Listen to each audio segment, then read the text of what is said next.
आज Doubtnut app download करें। Doubtnut पर अपने सभी गणित, रसायन विज्ञान, भौतिक विज्ञान और जीव विज्ञान के डाउट्स का करो सफाया। बस प्रश्न की फोटो खींचो, एक ही प्रश्न को क्रॉप करो और तुरंत वीडियो सोल्यूशन पाओ। अभी डाउनलोड करें। इस प्रश्न में दिया गया है बिंदु P बिंदुओं Q 2, 3, 5 और R 1, 1, 4 से गुजरने वाली सरल रेखा एवं समतल 5x, 4y, z बराबर 1 का प्रतिच्छेदी बिंदु है।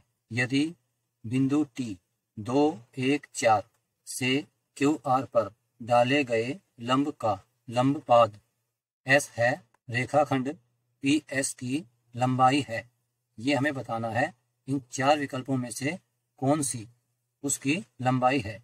इसके लिए हमें सबसे पहले QR रेखा की समीकरण ज्ञात करनी होगी। QR की समीकरण, तो उसके लिए हम क्या करेंगे, x घटा x1 बटे में x2 घटा x1, इस प्रकार जो सूत्र होता है उसका प्रयोग करेंगे। y घटा y1 बटे में y2 घटा y1 बराबर z घटा z1 बटे में z2 घटा z1। इसके लिए हमारे पास रेखा पर दो बिंदुओं का होना आवश्यक है, तभी हम इस सूत्र का प्रयोग कर सकते हैं। तो इस प्रकार यह समीकरण क्या बन जाती है, x घटा 2 बटे में घटा 1 बराबर y घटा 3 बटे में घटा 4 बराबर z घटा 5 बटे में घटा 1। अब जैसा कि हमें बिंदु P ज्ञात करना हो, तो उसके लिए हम पहले यहाँ पर इन तीनों के बराबर में k मान लेते हैं। तो हमारे पास x बराबर क्या आ जाएगा, घटा k जमा 2 और y बराबर घटा 4k जमा 3 और इसी प्रकार z बराबर घटा k जमा 5। हम इसे मान लेते हैं बिंदु P के निर्देशांक और हमें पता है बिंदु P इस सरल रेखा और समतल इन दोनों का प्रतिच्छेदी बिंदु है। इसका अर्थ ये बना कि यह बिंदु इस समतल पर भी स्थित है, तो इसकी समीकरण को भी संतुष्ट करेगा। तो हम इस समीकरण में इन निर्देशांकों का प्रयोग कर सकते हैं।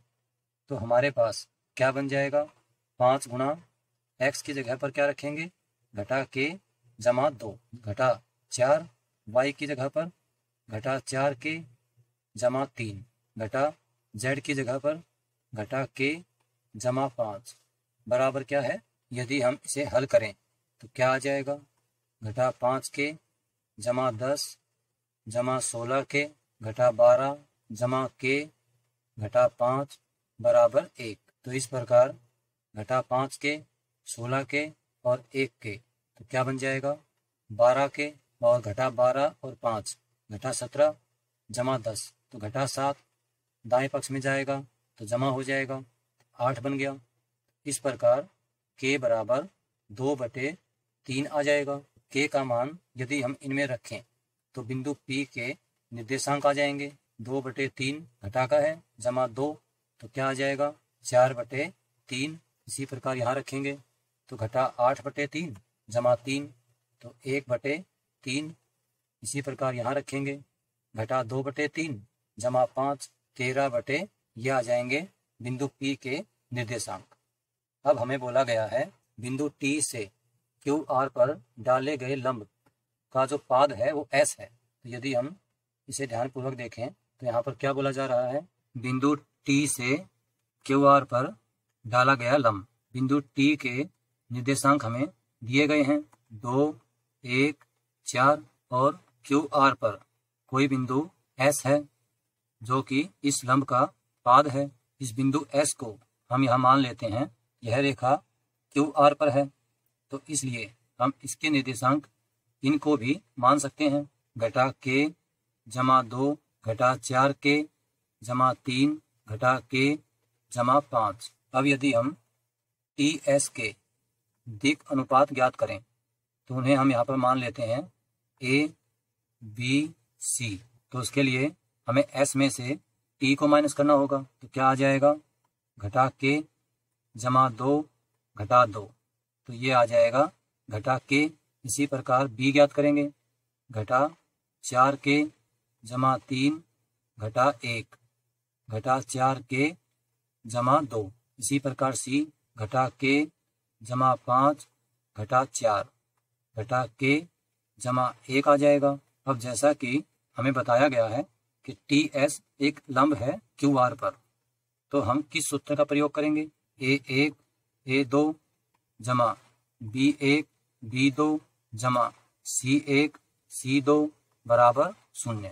तो इस प्रकार TS के दिक् अनुपात हमने ये ज्ञात किए हैं और QR के दिक् अनुपात क्या है? घटा 1 घटा 4 घटा 1। अब यदि हम इन सभी का प्रयोग इस सूत्र में करें तो क्या आ जाएगा? घटा 1 गुणा में घटा के घटा 4 गुणा में घटा 4k जमा 2 घटा 1 गुणा में घटा k जमा 1 बराबर 0। यदि इसे हल करें तो यहाँ से हमारे पास k जमा 16k घटा 8 जमा k घटा 1 बराबर 0 आ जाता है। और k का मान ज्ञात करने के लिए यदि हम यहाँ से देखें तो ये बन जाता है 18k बराबर 9। तो k बराबर 1/2। इस प्रकार बिंदु S के निर्देशांक हमारे पास क्या होंगे? k का मान 1/2 यदि हम इनमें रखते हैं तो हमारे पास क्या आ जाता है? 3/2 1 और 9/2। इस प्रकार अब हमें ज्ञात करना है PS की लंबाई। तो बिंदु S हमारे पास है और बिंदु P हमारे पास है। P के निर्देशांक हम पहले ज्ञात कर चुके हैं, बिंदु S के निर्देशांक ये हो गए। तो अब हम ज्ञात करेंगे P और S के मध्य। तो उसके लिए हम दो बिंदुओं के मध्य दूरी ज्ञात करने का सूत्र प्रयोग करेंगे। तो यहाँ से आ जाएगा 3/2 घटा 4/3 इसका वर्ग जमा में 1 घटा 1/3 उसका वर्ग जमा में 9/2 घटा 13/3 और उसका वर्ग। और यदि इसे हल करें तो हमारे पास क्या आता है? 9 घटा 8 1/6 का वर्ग 1/36 जमा में 2/3 का वर्ग 4/9 जमा में 27 घटा 26 1/6 का वर्ग 1/36। और यदि हम इसे लघुत्तम समावर्त लेकर हल करें तो क्या आ जाएगा? 18/36। इस प्रकार 1/2 तो वर्गमूल में है तो 1/2। अब हमें देखना है कौन सा विकल्प सही है। पहला विकल्प। कक्षा 6वीं से 12वीं से लेकर नीट IIT JEE वो एडवांस के लेवल तक 1 करोड़ से ज्यादा छात्रों का भरोसा। आज ही डाउनलोड करें डाउटनेट ऐप या व्हाट्सएप करें अपने सारे डाउट्स 8400 400 400 पर।